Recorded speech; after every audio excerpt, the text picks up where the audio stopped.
یزید کی بیعت سے انکار کر دیا حضرت عبداللہ بن زبیر نے، عبد الرحمن بن ابی بکر نے اور حسین بن علی نے، اور یہ مدینہ سے مکہ منتقل ہو گئے اور اس کی بیعت سے انکار کر دیا۔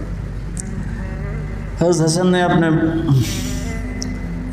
موت کے وقت حضرت حسین سے کہا، میرے بھائی اس دفعہ جو مجھے کئی دفعہ زہر دیا گیا ہے، لیکن جو زہر اس دفعہ ہے اس نے میرا کلیجہ کاٹ دیا۔ آپ کو خون کے پخانے آ رہے تھے بار بار بار بار، اور آپ تڑپ رہے تھے مچھلی کی طرح جو پانی کے بغیر تڑپتی۔ پھر کہنے لگے میرے بھائی میں نے خوب دیکھ لیا ہے،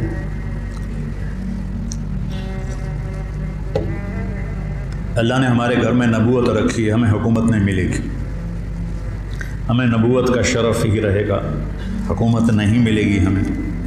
کوفی تمہیں دھوکہ دیں گے، ان کے دھوکے میں نہ آنا، انہوں نے تیرے باپ کو دھوکہ دیا ہے، انہوں نے مجھے دھوکہ دیا، یہ تجھے بھی تیرے ساتھ غداری کریں گے اور تیری موت تک یہ غداری کا انجام ہوگا۔ حضرت حسین کہنے لگے کس نے زہر دیا ہے؟ فرمایا کیا کرو گے؟ قتل کرو گے؟ کہنے لگے ہاں قتل کروں گا۔ کہا جس نے مجھے زہر دیا ہے اگر تم میرا گمان سچا ہے تو پھر میں آخرت میں خود ہی نبٹ لوں گا، اگر میرا گمان غلط ہے تو ایک بے گناہ قتل ہو جائے گا، نہیں میں نہیں بتاتا۔ تو اسی زہر میں تڑپ تڑپ کے 46 سال کی عمر میں آپ کا انتقال ہو گیا، بالکل عین جوانی میں۔ تو جب یزید کی بہت زیادہ نافرمانیاں بڑھیں اور لوگوں میں شکایت پیدا ہوئی تو پھر آپ اپنے قافلے کو لے کرنے کے لیے کوفہ والوں کے بہت سے خطوط تھے، عبداللہ بن عباس نے روکا، عبداللہ بن عمر نے روکا، نہ جاؤ یہ غداری کریں۔ عبداللہ بن عباس کہنے لگے انہیں کہو تم ادھر آؤ، یہاں میرے پاس آؤ، میں یہاں سے لشکر بنا کے یزید کے خلاف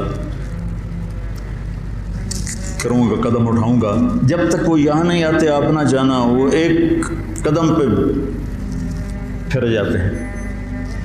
انہوں نے کہا میرے بھائی میں نے خواب دیکھا ہے، اس میں مجھے جانا ہی ہے، اور شہادت ان کو پکار رہی تھی۔ تو نعمان بن بشیر تھے کوفہ کے گورنر، جب یزید کو پتہ چلا کہ امام حسین نکل پڑے ہیں تو اس نے ان کو ہٹا کر عبید اللہ بن زیاد کو گورنر بنا دیا۔ زیاد حضرت علی کا پرجوش ساتھی تھا، اور جنگ صفین میں، جنگ جمل میں حضرت علی کی جانب سے اس نے بہادری کے جوہر دکھائے۔ تو اس کے والد کا پتہ نہیں تھا کہ اس کا باپ کون ہے، طائف میں اس کی ماں تھی۔ تو اس زمانے میں جو ایسے تعلقات ہوتے تھے تو اس سے یہ پیدا ہوا تھا، اور نکاح متع جس کو کہتے ہیں، جو شیعہ آج بھی حلال کہتے ہیں۔ تو حضرت معاویہ رضی اللہ تعالیٰ عنہ نے اس کو اپنے باپ کا صحیح بیٹا تسلیم کر کے اپنے ساتھ ملا لی۔ تو پہلے لکھتے تھے زیاد بن ابی ہے، زیاد بن ابی ہے، زیاد اپنے باپ کا بیٹا، باپ پتہ نہیں کون ہے۔ تو اس کے بعد زیاد بن ابی سفیان ہو گیا، تو اس سے اس کو ایک بہت بڑی گارنٹی مل گئی۔ تو وہ پھر حضرت معاویہ رضی اللہ تعالیٰ عنہ کا پرجوش حامی بن گیا، پھر وہ بہت ظالم بنا زیاد۔ اللہ بیٹا خاتمہ اچھا کرے، آدمی کا کچھ پتہ نہیں۔ اس دور کے علی کی صحبت کے لوگ اور ایسے پھر گئے، تو اس کو پھر کوفہ بصرے کی ملی گورنری، اس نے ظلم کے پہاڑ توڑے۔ اس نے ایک دفعہ اعلان کیا کہ رات کو کوئی شہر سے باہر نہیں ہوگا، جو ہوگا قتل کیا جائے گا۔ فتنے کا دور تھا، تو وہ ایک رات کو وہ نکلا راؤنڈ لگانے، تو آگے ایک بدو چرواہا بیٹھا ہوا تھا۔ کہنے کہ تم یہاں کیا کر رہے ہو؟ کہا جی میں آیا تھا، میرے ساتھ بھیڑ بکریاں تھیں، تو مجھے دیر ہو گئی تو شہر کے دروازے بند ہو گئے تو میں اندر نہیں جا سکا۔ تو انہوں نے تلوار نکالی، کہا تیرے لیے جنت نہ کوفہ سے بہتر ہے، اور گردن اڑا دی، اور کہنے لگا زیاد اپنی بات کا پکا ہے۔ اس طرح کا وہ ظالم بن گیا، اور پھر طاعون میں وہ مرا۔ تو اس کا بیٹا تھا عبید اللہ،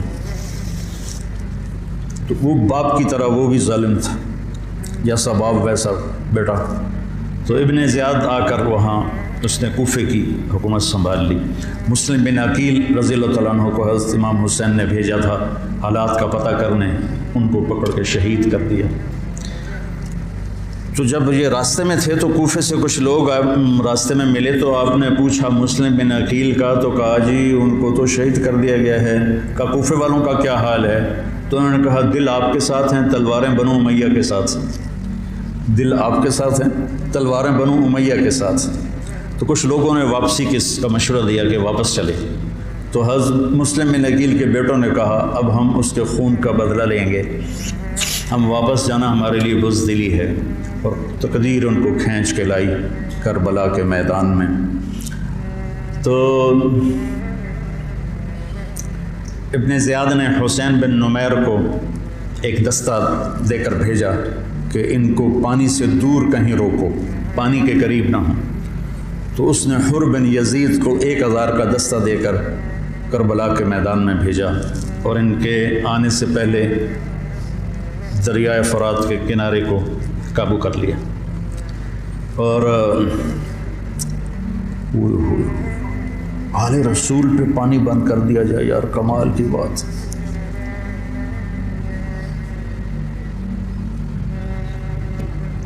تو پھر عمر بن سعد، یہ سعد بن ابی وقاص کا بیٹا رضی اللہ تعالیٰ، اتنے بڑے صحابی کا بیٹا، جب لشکر آمنے سامنے ہوئے تو اس نے تیر نکالا اور چلا کر کہا گواہ رہو پہلا تیر میں نے چلایا ہے۔ اور کس بات پہ بک گیا کہ ابن زیاد نے کہا تمہیں خراسان کا گورنر بنا دوں گا، تم جا کے حسینی لشکر کو قتل کر دو۔ تو وہ خراسان، یہ افغانستان کو خراسان کہتے تھے، خراسان کی گورنری کے لیے اس نے ایمان کا سودا کر دیا۔ اتنے بڑے صحابی کا بیٹا، خیر نبیوں کی اولاد کافر ہو گئی تو صحابی تو نبی سے نیچے ہی ہوتا ہے۔ حضرت علیہ السلام کا بیٹا کافر، بیوی کافر، لوط علیہ السلام کی بیوی کافر، یہ اللہ کے نظام ہے۔ تو وہ لشکر لے کر آئے، تو شمر بن ذل جوشن، جوشن کہتے ہیں زرہ کو، جیسے درع کا لفظ تو عام ہے، مشہور ہے، لیکن جوشن بھی زرہ کو کہتے ہیں۔ عباسی خلیفہ تھا مقتدر، اس کے دور میں وفد آیا اہل روم کا، تو اس نے پورے شہر میں سونے کی زرہیں بنا کر لٹکا دی، پورے بغداد کو اس نے سونے کی زروں سے مزین کر دیا۔ وہ جب آئے تو ان کو وہ سونے کی زریں دیکھ کر ہی ان کا تو پیشاب نکل گیا، ایسا اس نے اپنا روب و دبدبہ دکھایا۔ تو جوشن کہتے ہیں زرہ کو۔ تو اس کے والد کا نام ہے شرحبیل بن آور، شرحبیل بن آور اس کے باپ کا نام ہے۔ ذوالجوشن نام نہیں ہے، ذوالجوشن اس لیے ہے کہ عرب میں سب سے پہلی زرہ اس نے پہنی تھی، جو ایران کے بادشاہ نے اس کو دی تھی، تو اس سے اس کا لقب پڑا ذوالجوشن۔ اس کا یہ بیٹا تھا خبیث، اور یہ حضرت علی کے ساتھیوں میں تھا۔ صفین کی جنگ میں حضرت علی کے ساتھیوں میں حضرت معاویہ سے لڑا تھا، اور بس پھر پیسے کی کھنک میں اندھا ہو گیا۔ یہ چتکبرا تھا، برس ہو گئی تھی پھل بیری۔ جب لشکر آمنے سامنے ہوئے تو حضرت امام حسین نے فرمایا اللہ اکبر، صدق اللہ و رسولہ، اللہ اکبر، اللہ اس کے رسول نے سچ کہا۔ تو لوگوں نے، ساتھیوں نے پوچھا کیا کہا؟ کہ میں نے اپنے نبی سے سنا، آپ نے فرمایا میں دیکھ رہا ہوں کہ ایک چتکبرا کتا میری اولاد کا خون پی رہا ہے، تو وہ یہ ہے جو سامنے کھڑا ہے۔ تو آپ کے جمعرات کو شمر نے آ کر کہا کہ قتل کرو، جنگ کرو۔ باقی تو عمر بن سعد جو تھا وہ تھا کہ کوئی مسالت کی شکل نکلا، اس نے آ کر کہا جنگ۔ تو آپ نے ان کو پیغام بھیجا مجھے ایک دن کی مہلت دو سوچنے کے لیے۔ وہ دن تھا جمعرات کا، 9 محرم۔ تو بڑے خوش ہو کے کہا ٹھیک ہے۔ تو رات کو آپ نے قافلے کو جمع کر کے فرمایا کہ دیکھو انہیں صرف میری طلب ہے، تم میں سے کسی کے ساتھ ان کی دشمنی نہیں ہے، تم مجھے چھوڑ کے چلے جاؤ، میں اپنے آپ کو موت کے لیے پیش کر دوں گا، تم کیوں مرتے ہو میرے لیے؟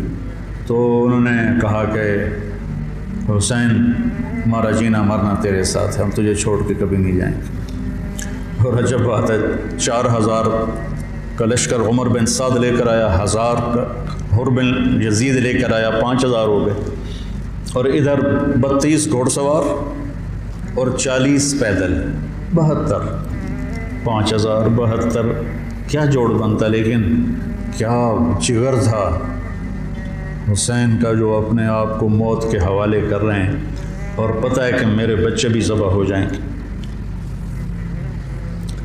عاصم کا بازو ٹوٹا، 5 سال کی عمر تھی، میرا جو درمیان والا بیٹا، تو وہ اس کو نہ چڑھا رہے تھے تو اس کی چیخیں نکلی، تو میں بھاگ کے باہر نکل گیا، مجھ سے اس کی چیخیں سنی نہیں گئیں۔